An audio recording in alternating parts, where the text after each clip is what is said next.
From the earliest days of working in Steve Jobs' childhood Los Altos home, Apple has been a key innovator in the consumer electronics market. Since then, Cupertino has become known the world over as a vanguard of technology and design. Of course, even the most prolific investors know that not every concept is good enough to go down in history or even make it to the showroom floor. At times, early designs are weird, impractical, ugly, or just sound better in theory than in practice. Apple is no different in this regard. In this video, we will show you some strangest Apple products that you haven't known existed. If you like this type of content, make sure you've subscribed. Let's get started.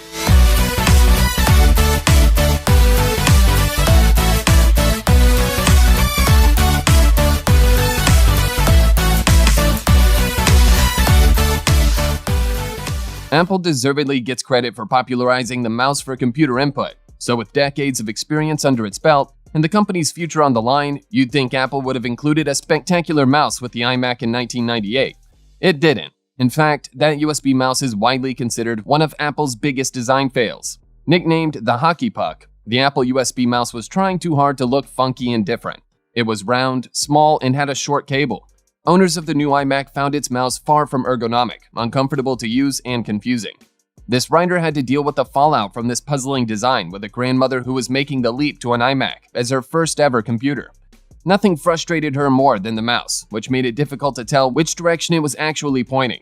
There's a reason computer mice are oblong in shape. The biggest mystery about the Apple USB mouse, outside of how it made it past quality control, is why it took Apple 2 years to kill it. One of the first things Steve Jobs did when he made his triumphant return to Apple was to kill the Newton. Apple's personal digital assistant, PDA, was a cool piece of technology when it first arrived in 1993 in the form of the Newton message pad.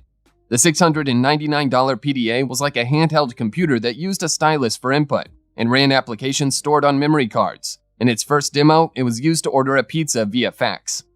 The Newton reportedly sold 50,000 units in its first 3 months. Unfortunately, Apple had been hoping for 1 million units that year. The Newton made it through multiple models, including a clamshell mini laptop form factor eMate 300 and several versions of the Newton OS, but the devices never found mainstream success. It didn't help that handwriting recognition, one of the Newton's key features, wasn't ready for primetime and was mocked nationally in a Doonesbury comic strip. Despite the fact that Newton flopped and was discontinued by 1998, Jobs did see some potential in it. The spirit of the PDA lived on in devices like the iPhone and iPad, from their ARM-based CPUs to their touch input. With the popularity of the iPod, there was an explosion in speaker docks. These self-contained mini stereo system featured an integrated 30-pin connector. So an iPod, and later iPhone, could be docked for a direct digital audio connection while simultaneously charging. In 2006, Apple decided to get in on the action and keep some of that accessory cash in-house, instead of settling for the small cut it collected from licensed manufacturers. The company released the iPod Hi-Fi, a large speaker system with a hefty $349 price tag. While audio quality was respectable, the size and especially the premium price kept buyers away. Apple discontinued it in 2007, staying out of the home audio business until buying Beats Electronics for $3 billion in 2014. There's also the HomePod smart speaker. More on that shortly. While the iPod Hi-Fi was short-lived, the entire iPod dock industry collapsed in 2012 when Apple announced it was replacing the 30-pin connector on iPods, iPhones, and iPads with its new Lightning connector. At that point, portable speaker manufacturers began to switch to Bluetooth, taking Apple, its proprietary connectors, and licensing fees out of the picture. When Apple discontinued its AA rechargeable batteries and charger in 2016, there was a collective shrug, if that. Because few people seem to even know that since 2010, the company had actually been selling an Apple-branded charger that came with 6 AA-size NIMH batteries. This writer still has one, and at $29, it was a reasonably good deal. Also, while Apple's charger can only handle 2 batteries at a time, it's also one of the more compact units out there. I suspect the only people who bought these were customers who picked up a battery-powered Apple wireless keyboard or mouse at an Apple store and realized they should get batteries to go with them. Once Apple switched its peripherals to built-in rechargeable batteries, the shelf space was too valuable and the Apple batteries and charger were dropped. Apple is renowned for its cutting-edge design, and one of the products that got the full-on treatment from Apple's Jonathan Ive was the Power Mac G4 Cube, released in 2000. The G4 Cube was a visually stunning computer, with its components suspended in a clear acrylic enclosure that featured fanless operation. It was silent, compact, and made a statement on a desk. If you got one that was perfect, it certainly stood out. In fact, there's one on display at the New York Museum of Modern Art. But the manufacturing process made it tough to produce a flawless G4 Cube. Many units had visible molding lines on that clear case, detracting from the appearance. It also was a difficult computer to upgrade, and compared to competing Apple products, the iMac G3 and Power Mac G4, the $1,799 G4 Cube was expensive. The Power Mac G4 Cube was discontinued in 2001, after just a year on the market. Microsoft has had considerable success in branching into console gaming with its Xbox, but Apple actually beat its rival to the living room. In 1996, the Sony PlayStation and Sega Saturn had been duking it out, and Nintendo's NTDOY Nintendo 64 had just arrived. Apple, who had partnered with Bandai, released the Pippin Etworld game console internet appliance in the US for $599.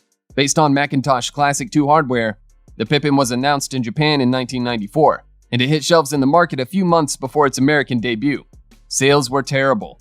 While the original Sony PlayStation went on to sell more than 102 million units, the Nintendo 64 reached almost 34 million, and the Sega Saturn topped the 9 million mark. It's estimated the Pippin sold under 12,000 units in the US.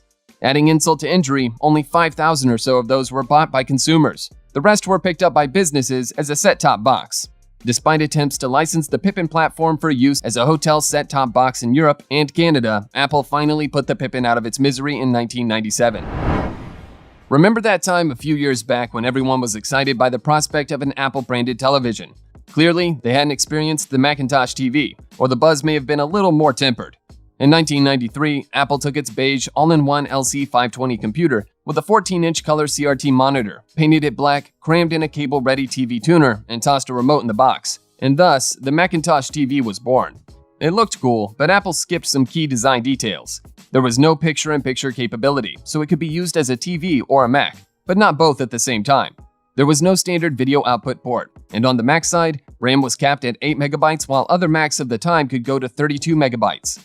The $2,099 price was higher than the market would bear, especially given the compromises involved as both a TV and a Mac. The Macintosh TV sold only 10,000 units and lasted just 5 months on store shelves before Apple pulled the plug. Apple and the iPhone often are blamed for helping to kill off the point-and-shoot camera, but maybe it was just jealousy. Did you know that Apple had its own digital camera? The QuickTake 100, built in partnership with Kodak, KODK, and launched in 1994, looked like a pair of binoculars. It featured resolution of 640 by 480 pixels and had 1 MB of storage, enough for just 8 photos before it had to be connected to a Mac to download the images. It was powered by 3 AA batteries and carried a hefty $749 price tag. Apple followed it up with the QuickTake 150, then turned to Fujifilm to help with the QuickTake 200 in 1996. This lowered the price to $600, added the option of shooting to removable memory cards, and at least looked like a camera. But the sales just weren't there. The QuickTake camera was relegated to the bargain bin while companies like Sony, Nikon, and Fujifilm took digital photography mainstream. Until they hit the brick wall of smartphone cameras, that is. Apple has survived more than 40 years in a fiercely competitive industry by taking risks. It has been rewarded at times with game-changing products that have sold literally billions of dollars. But from time to time, Apple has made some spectacular faceplants. Which product did you like most? Let us know. If you enjoyed this video, make sure you've subscribed.